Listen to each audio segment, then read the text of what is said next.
Well, obviously a tough day at the office. Disappointing start to the game, without a doubt. They're a good football team, obviously. We knew that coming into the game, but didn't play great in the first half early with just some self-inflicted things, a drop pass, a couple pre-snap penalties on both sides of the ball, errant snap on third down. We had plenty of opportunities. We didn't play well enough in the first half, didn't coach well enough in the first half, but we had opportunities to make plays, and we didn't get that done. Proud of the way that our guys came out in the second half. I told them at halftime, or I just told them in the locker room, the leadership that we saw at halftime, that's what we need, because right now we're facing a lot of adversity, to say the least. Record's not where it wants to be, and with our injury situation, it's not ideal. And I told them on Tuesday in our team meeting that when this season's over, they're going to look back at people are going to look back at this team and where we are, what we do from this point forward will be a lot of reasons, but it will primarily be because of our leadership. And I saw some great leadership. Those guys at halftime were upset and frustrated and mad, and knew that we weren't playing like South Carolina in the first half, and loved the way they came out in the second half. I loved the energy that we played with in the second half. Saw some really good signs of football in the second half. We just didn't make enough of them, and against a good team on the road, when you don't make enough plays, and it's going to be hard. Injury-wise, Legette's got an upper body injury. Don't know the time frame on his return. Tree hurt his knee. Don't have an update on that one other than just a knee injury. We'll see tomorrow when we get back. AB's got a little bit of a hamstring. Who else? Am I missing anybody else? I think that was the one, but obviously we could not afford to lose an offensive lineman today, and we were down obviously with Rashawn not being here. That was not ideal going into the game against that front, and we got to do a better job of protecting. We tried. We were chipping. We were max protecting. We were moving the pocket. We were trying to get the ball out of his hands quick. So we knew it was going to be a challenge to block these guys, and didn't do a good enough job of that. So, questions?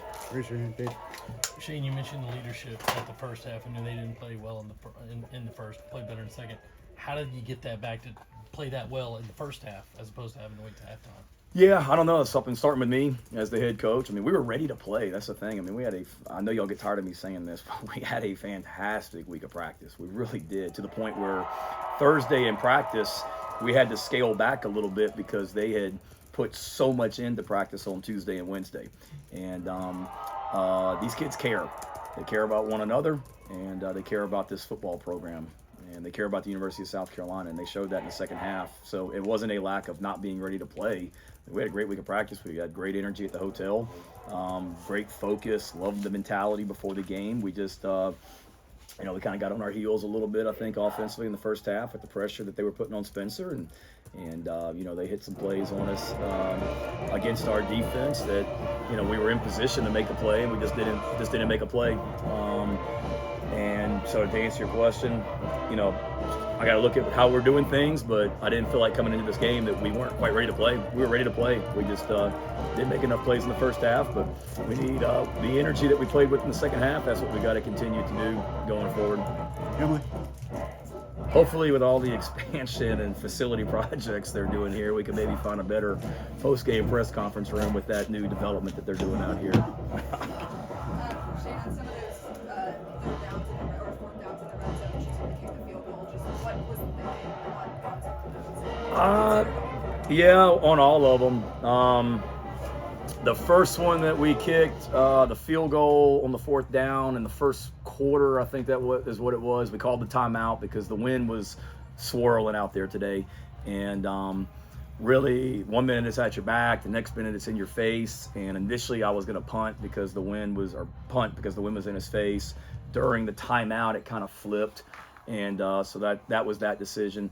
Yes, Emily, on all of them, I considered going for it because it's at some point you need touchdowns, but you also got to do a good job of making plays on third down to get yourself to stay out of fourth down and getting a first, and then being able to protect the quarterback as well. And certainly that was a challenge. So when we had an opportunity to, kick field goals and keep it a 2-score game, I felt like at some point, we would get a turnover on defense. We had the issue with their errant snap or whatever it was on the punt that we got the ball back. But, I kept feeling like eventually we could get a turnover, and I don't think we had a takeaway today, which is not like us. And it's hard to win football games when you're not creating takeaways.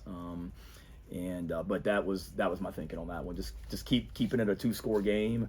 The last one down there where I think it was on the 3-yard line and we kicked the field goal, certainly really thought about that one, but it was one of those that I thought we had opportunities on first down, second down, third down. We didn't get it done. Called 3 pretty good plays, we felt like, and just felt like, let's just keep hanging in there and keep this thing a 2-score game, and let's put our defense back out there and go get a stop. Mike.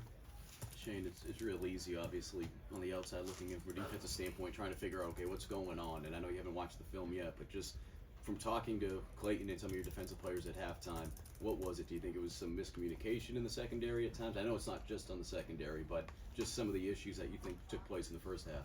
Yeah, one, they've got really good players. The quarterback is playing at a high level for them. Weiss and Bergen are great receivers. The running back's a good running back. The offensive line's a veteran group, so they're a very efficient offense, and they've shown that they're playing really well lately. And we knew they were going to make some plays, and they did. A couple of them they hit us on were certainly disappointing. I think it was the first touchdown right down here in this end zone.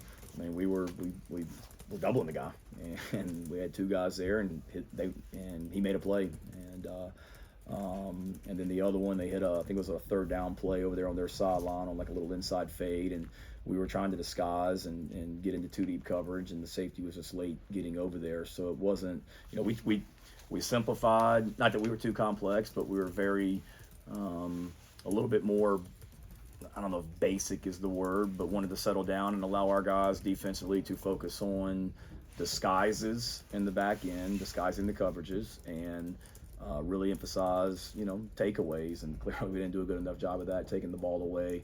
Thought we did a decent job, disguising and played aggressive. Just didn't make enough plays, and got to continue to find ways to get pressure on the quarterback too. And we tried to help our DBs out this week with a little bit more, zone from time to time. But we played a lot of man coverage like we always do, and we were aggressive.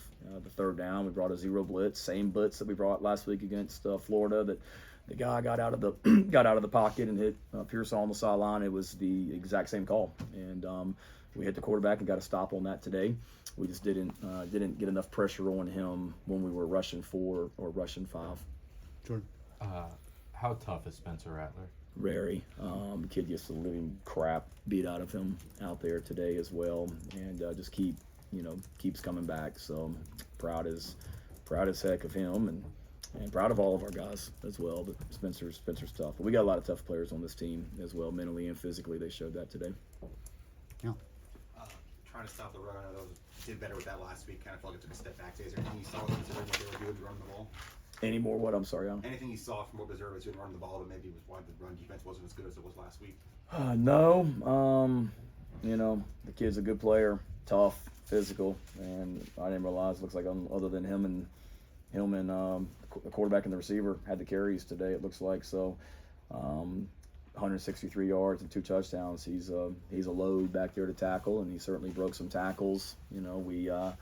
A lot of what we were doing today was based on stopping the run and trying to take advantage of some tendencies and things like that we felt like they had going into the game formation wise, and in order to stop the run. But clearly we didn't do a good enough job of knocking them back and creating negative plays.